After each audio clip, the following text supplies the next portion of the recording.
Samsung released its new range of 8K TVs at CES 2020, and a lot of the focus was on the incredible looking 950TS range with the infinity display, finally, well, almost putting an end to bezels on TVs, something that quite a few would pay handsomely for, as well as the fact that these are 8K sets too. Now, prices and further details regarding some of the specifications of the models range have been released, and I say released, it's more of a leak. Well, it comes as no surprise then that these are not cheap. Not cheap at all. No. Now, the prices that have been leaked are in euros, but with the euro being pretty much in line, say, with the UK pound and the US dollar, we can pretty much assume and apply these same prices for very similar pricing in those currencies also. Now, currently pricing is only available for the 65-inch and 75-inch models, no mention of the 85-inch.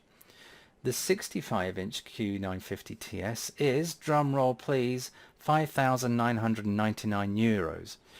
Now, things go up massively when you move up to a next panel size, much like they did with the 4K panels years ago, with the 75-inch being €7,999. So it doesn't come too much of a stretch that the 85-inch version could be around about €10,000 with a dollar change. Many of these prices are like to be, as I've said, the same in pounds and also in dollars. So if I were you, I would get saving. And it's all important once again to state that these are leaks, but apparently the source has come from within Samsung itself. Now, there are further details too of some of the specification of these amazing sets. The 950TS has an incredible 480 dimming zones within its bezel-less panel. So that's the same as last year's model, of course, but it's still pretty impressive. The depth of the actual panel, the thickness, is only 15 millimeters. And there's also what we've seen before, like a breakout connection box with a tiny invisible cable from the TV to the box. And it also has a power cable that's sent to that's in that too. So absolutely no more ugly black cables to hide or fiddle with from behind the set.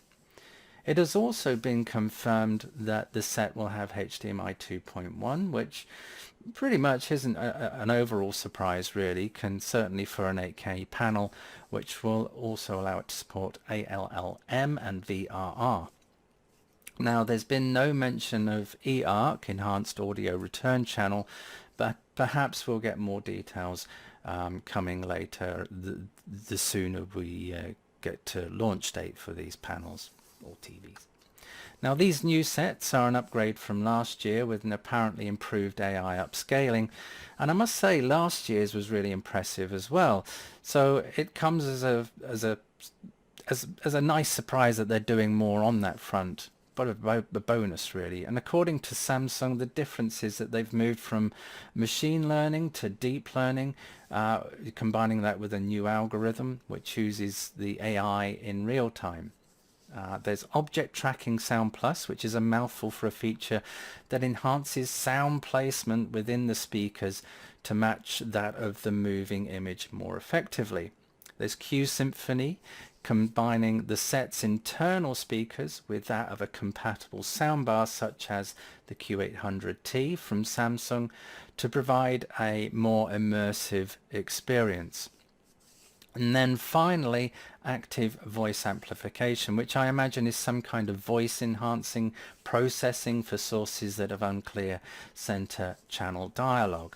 Now, this is all well and good, of course, but I certainly would imagine anyone spending this kind of money on a TV will have a very capable surround sound or Atmos system in place too. Unless this is, of course, the second TV for the living room and the cinema has the Atmos, of course. The question is all this worth the price jump from last year's Q950R models? Now, it remains to be seen, of course, but the bezel-less feature is certainly something I would imagine people would pay handsomely for. Personally, if I was in the market for an 8K panel and I had the funds and was looking at Samsung, I think, you know, if you can afford that kind of money for an 8K TV, and then finding an extra grand wouldn't be too much out of the question. Certainly if you have that kind of money for a TV set.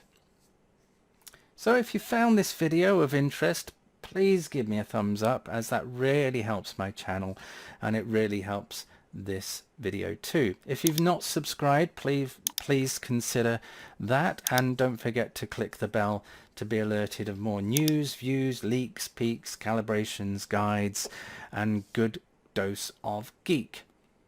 I'll catch you next time. Thanks again.